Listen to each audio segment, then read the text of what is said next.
Hai guys, seperti biasa di video kali ini gue kembali akan membahas beberapa berita yang sedang hangat diperbincangkan di dunia K-pop, sekaligus menjawab pertanyaan dan requestan dari viewers gue yang udah request sekaligus nge-give lewat barcode ini ya, atau klik link Saweria yang gue taruh di kolom description. Sekali lagi gue ingetin, kalau lo mau nanya atau request bahasan K-pop ke gue, scan barcode-nya atau klik link Saweria di bawah, kalian bisa give gue sambil bertanya, oke? Oke, berita pertama yang ingin gue bahas di video kali ini datang dari bias gue di grup EXO, yaitu Kai gitu. Ya, ternyata wamilnya Kai ini ada sedikit polemiknya yang bikin gue jujur jadi kasihan sama Kai. Kenapa? Nih dengerin cerita gue ya guys. Seperti yang kita semua ketahui, SM itu mengkonfirmasi bahwa Kai akan wamil mulai 11 Mei mendatang, oke?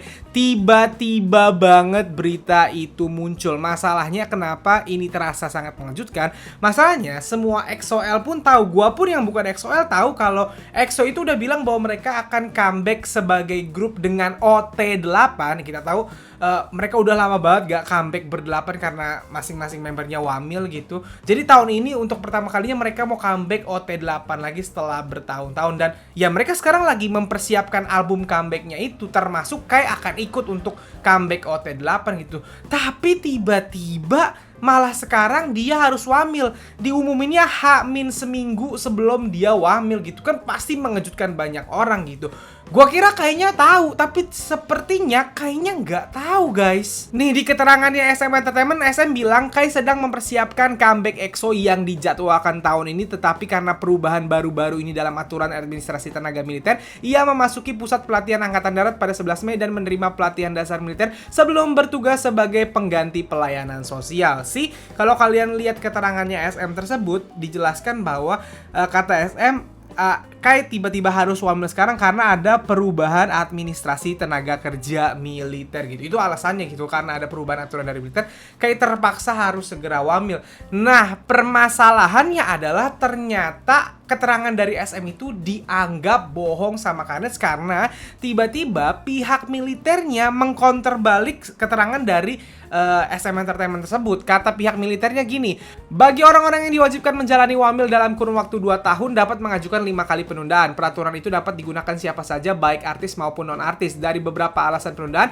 ada yang namanya alasan lain. Alasan lain dapat digunakan sebanyak 2 kali mengajukan penundaan. Peraturan itu sudah diterapkan sejak 2010. Dalam perjanjian pihak militer, Kai sudah 2 kali menggunakan alasan lain karena jadwalnya di industri hiburan seperti penampilan di luar negeri. Itu keterangan dari pihak militernya. Jadi kan SM bilang bahwa Kai itu tiba-tiba wamil karena ada perubahan aturan. Nah, dari pihak militernya bilang bahwa nggak ada perubahan aturan.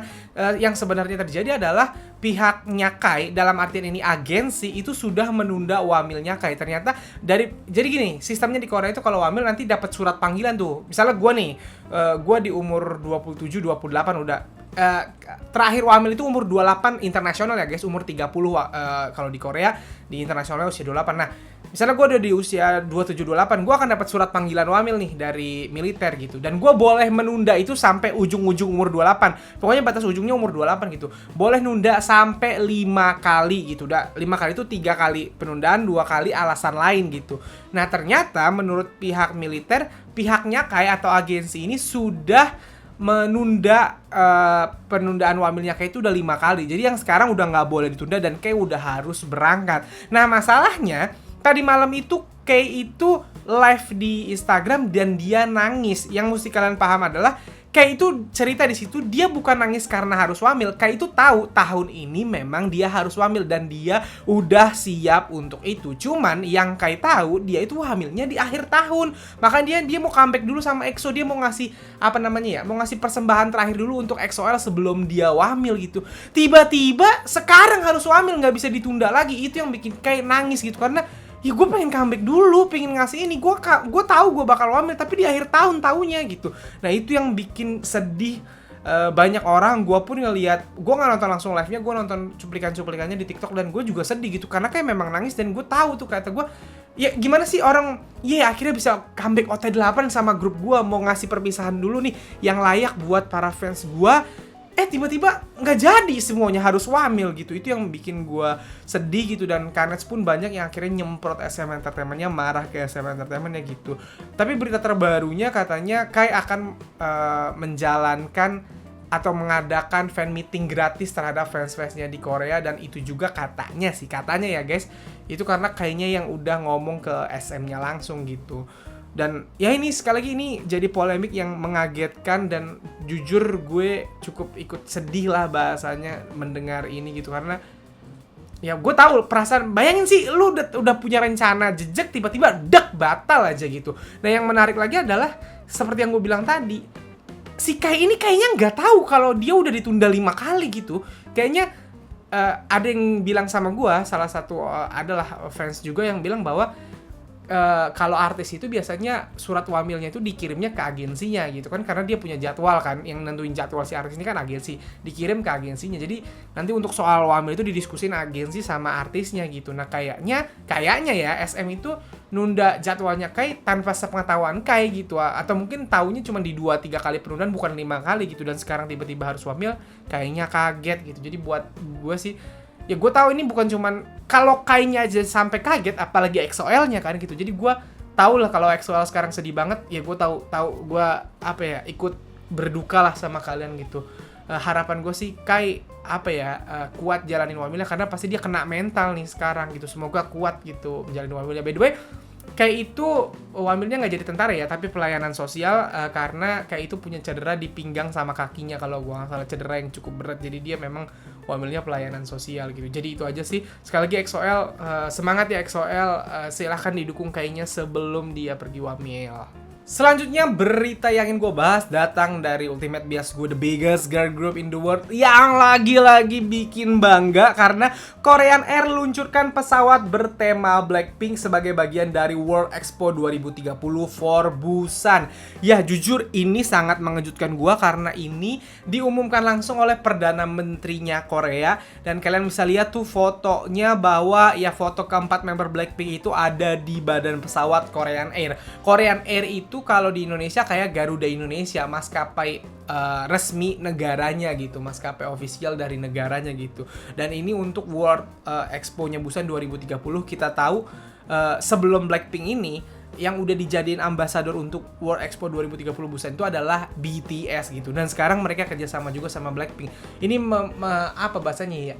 Menyadarkan gue bahwa gue nggak tahu World Expo ini sebenarnya acara apa, gue nggak ngepoin juga, tapi kayaknya ini acara gede banget untuk seluruh dunia ya, sampai Korea itu bener-bener mengiklankannya menggunakan 2 grup terbesarnya, BTS dan Blackpink, the biggest boy band and the biggest girl group in the world gitu.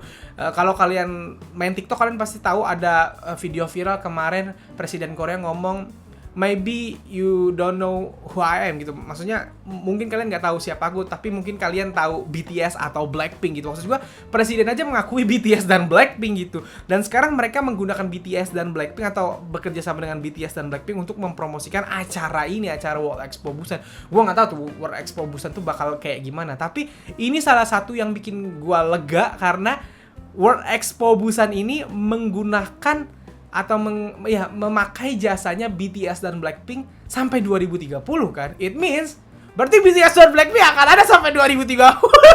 Mantap jiwa banget. Ini K-pop emang bener-bener udah berubah pemetaannya guys. Ini kayaknya BTS dan Blackpink itu kalau misalnya dulu Gen 2 naik terus ada turunnya dalam berapa tahun naik Gen 3 gitu. Kayaknya untuk Gen 3 ini utamanya untuk BTS dan Blackpink kita nggak akan lihat turunnya minimal sampai 2030 anjir, sampai gue punya anak kayaknya masih BTS dan Blackpinkan aja nih gue gitu. Jadi ya itu sih yang pengen gue bahas dari sini. Sekali lagi Blackpink bener-bener bikin bangga, bisa kerja sama pemerintah gitu. Tumben ya Blackpink sama pemerintah baru sadar juga gue gitu. Tapi ya nggak apa-apa. Ini tandanya sekali lagi membuktikan bahwa Blackpink seberpengaruh itu. Keren dah pokoknya, bias gue mantap jiwa. Dan berita terakhir yang ingin gue bahas datang dari Baby Monster ya. Gue gak bosan-bosan bahas Baby Monster karena ada aja yang mereka lakuin atau pencapaian mereka setiap harinya nih guys. Yang terbaru, hanya cover lagu Haram Baby Monster masuk top 10 Billboard Hot Trending Songs. Yah, Ini sangat amat mengejutkan. Kalian bisa lihat nih chartnya Haram ada di nomor 8. Padahal dia cuman cover lagu Pick Up Your Feelings gitu. Yang menarik adalah Haram belum debut. Bahkan dia aja belum diketahui akan beneran masuk Bemon apa enggak. Ya kita semua seperti yang lo tahu, gue percaya bahwa Bemonster akan debut ber-7. Tapi kan ada juga yang percaya bahwa akan debut ber-5 seperti kata yang Yunsuk gitu. Maksud gue, Haram belum debut aja udah berhasil masuk dengan lagu cover lagi. Ini mengingatkan dengan siapa? Dengan Rose. Rose kemarin juga masuk Billboard Hot Trending gara-gara cover lagu gitu. Kata gue, gila ya, ini belum debut udah kayak gini. By the way, Pick Up Your Feelings, ya kalau lo ngikutin Bemonster lo tahu emang Haram bahkan di yang evolusi satu persatu itu buat gua nomor 1 memang penampilan Haram gila banget di penampilan itu. Dia bener-bener mendalami lagunya. Yang paling penting adalah dia nambahin improve dengan gayanya sendiri yang bener-bener keren. Dari nada rendah sampai nada tinggi dihajar semua sama Haram gitu. Jadi kata gua, gila nih anak belum debut udah Billboard nih. Debut sama Bemonster nggak mungkin dong nggak Billboard gitu. Makanya YG gue bener-bener berharap kasih lagu yang bener-bener pecah untuk Baby Monster. Harapan gue tinggi banget. Ekspektasi gue udah bilang sama kalian sebelum Baby Monster diperkenalkan seperti ini. Baby Monster ibarat kata gini, kalau misalnya standar ekspektasi itu dari sini sampai sini, waktu Baby Monster waktu Baby Monster diperkenalin dan belum waktu Baby Monster pertama kali keluar teaser, maksud gue belum dikenalin satu-satu gini, gue kan belum kenal sama sekali sama Baby Monster. Nah gue tuh takut kecewa. Jadi gue itu apa namanya ya, masang ekspektasinya kayak dari sini sampai sini gue paling masang ekspektasi cuma segini gitu. Kalau nanti hasilnya lebih bagus ya gue bakal happy banget. Kalau hasilnya ternyata nggak sesuai harapan ya gue nggak akan sakit hati gitu. Tapi gara-gara dikenalin sama YG kayak gini dan diperlihatkan pesona mereka, karisma mereka, skill mereka, ekspektasi gue udah bukan segini lagi, udah segini anjir. Kata gue yang kayak, gila nih gue Baby Monster, gue udah yang kayak wah jatuh cinta lah ini sebagai anak-anak bocah-bocah berbakat yang bener-bener berbakat gitu. Jadi makanya gue aja nggak rela kalau dari 7 ini ada yang kagak debut gitu. Harus 7 menurut gue gitu. Ya walaupun sekali lagi semuanya setelah yang Yunsuk sih gitu. Ya tapi itu sih yang pengen gue bahas di sini. Haram keren banget bisa masuk Billboard Hot Trending padahal belum debut. Goks! Dan terakhir gua menjawab pertanyaan dari viewers gua yang sekali lagi dari scan barcode ini atau klik link Saweria di bawah gitu. Ini masih mengenai Baby Monster juga nih dari Zens, namanya ZENTS. Dia nanya gini, "Bang, kenapa Bemon diulur banget debutnya? Apakah YG nggak mau ketemuin mereka sama Gen 4 yang mau comeback kayak G-Idol?" Nah, pertanyaannya menarik nih. Kenapa Baby Monster seolah diundur-undur banget? Apakah takut ketemu sama grup lain yang kuat-kuat kayak G-Idol, aespa, dan lain-lain gitu mungkin ya? Nah, pertanyaannya adalah enggak. Kalau misalnya alasannya karena takut ketemu, dari awal aja comebackin. Kan di perkenalannya awal tahun baru. Comeback aja dari awal Februari atau pas Maret kemarin ketika ya Les Seraphim belum comeback, G-Idol belum comeback, aespa belum comeback, New Jeans belum comeback, semua yang kuat-kuat IVE belum comeback, ya debutin aja dari kemarin kalau nggak mau ketemu mereka. Tapi itu nggak dilakukan sama YG, berarti alasan penundaannya bukan karena itu. Terus alasan penundaannya tuh apa, Bang? Alasan penundaannya adalah karena YG emang udah tahu tanggalnya tanggal berapa gitu. Cuman ini dibikin panjang itu emang mereka mau ngenalin aja karena ini sistemnya berbeda. Kalau Blackpink dulu nggak ada perkenalan kayak gini, tahu-tahu debut gitu, tahu-tahu teaser, tahu-tahu debut. Kalau mereka emang mau diperkenalkan salah satu, kayaknya YG memang mau rebranding karena sejak bermasalah waktu itu kan YG harus memupuk kepercayaan banyak orang lagi. Salah satunya adalah dengan seperti ini, memperkenalkan membernya, menunjukkan bakat mereka untuk bikin orang atensi lagi. Wah, memang YG nggak kaleng-kaleng, trainernya pasti bakal keren, artis yang bakal debutin bakal keren gitu. Dan menurut gua ya, kalau kalian sadar, Treasure itu kalau nggak salah debut, koreksi kalau gua salah ya, kalau nggak salah Treasure tuh debut di Juni, Juli, Agustus antara segitu. Blackpink juga debut Agustus kan gitu. Jadi kayaknya memang YG tuh lebih nyaman debutin artisnya di kuartal kedua gitu atau di semester kedua ya. Gua sih sekarang udah Mei ya, paling cepet Bemon debut Juni. Bisa jadi Juli, bisa jadi Agustus gitu. Pengennya sih lebih cepat. Intinya di kuartal kedua juga atau di semester, gue udah bukan kuartal kedua, di semester kedua tahun ini juga menurut gue akan debutnya. Jadi ini bukan alasan takut atau nggak mau ketemuin gitu. Tapi pertanyaannya, Bang, kalau misalnya doang ya, YG menghindari Bemon debut bersamaan dengan grup-grup Gen 4 yang lagi monster sekarang, wajar nggak, Bang? Wajar.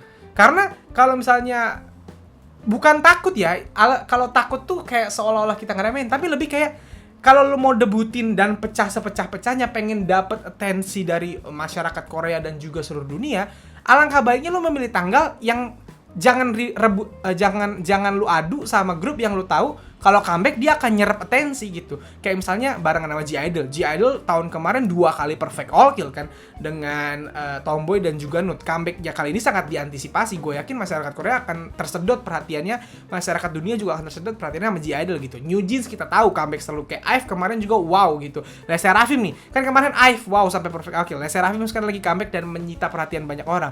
Kayaknya abis ini G-Idol, abis itu New Jeans gitu. Nah kalau misalnya debut barengan sama comebacknya G-Idol atau comebacknya New Jeans, masalah nggak? Nggak masalah juga sebenarnya. Cuman atensi akan kebagi karena masyarakat udah pasti akan nge-hype mereka juga gitu. Tapi kalau misalnya setelah mereka berdua terus comeback tanpa ada saingan yang gede banget, itu menurut gue adalah, ini bukan, sekali lagi bukan takut, itu adalah strategi yang benar dan baik gitu. Kalau gue sebagai orang di perusahaan kayak gue di YG, gue juga akan kayak gitu. Mendingan kita di bulan dimana mereka-mereka ini nggak comeback, karena kita bisa benar-benar menyedot semua perhatian orang gitu, nggak kebagi sama siapa-siapa. Itu aja. Jadi kalau tanya apakah untuk menghindari, menurut gua enggak, karena sekali lagi kalau untuk menghindari dari kemarin aja bisa di comeback, bisa didebutin gitu dari bulan Februari Mei kemarin, toh udah dikenalin dari Januari gitu. Cuman emang mereka pengen debutinnya di semester kedua gitu. Dan pertanyaannya, kalaupun menghindari itu adalah keputusan yang pintar menurut gua. Tapi sekali lagi nggak takut. YG mah nggak ada takut-takutnya. Dulu zamannya 21 itu suka sengaja bukan sengaja, kayak sengaja comeback di saat grup-grup besar lain comeback gitu. Kayak YG tuh ngadu, ayo hebat-hebatan mana sama grup gua gitu. Jadi kalau takut gak ada takut-takutnya kalau YG gitu. Cuman ya memilih tanggal adalah hal yang bagus menurut gue, itu aja sih. Nah gimana, kalian punya pendapat gak terhadap berita-berita ini? Coba tulis pendapat kalian di kolom komen. Dan sekali lagi, kalau mau nanya, mau request, scan aja barcode-nya atau klik link Saweria yang gue taruh di kolom description. Nanti di situ kalian give gue sambil nanya. Oke, bye.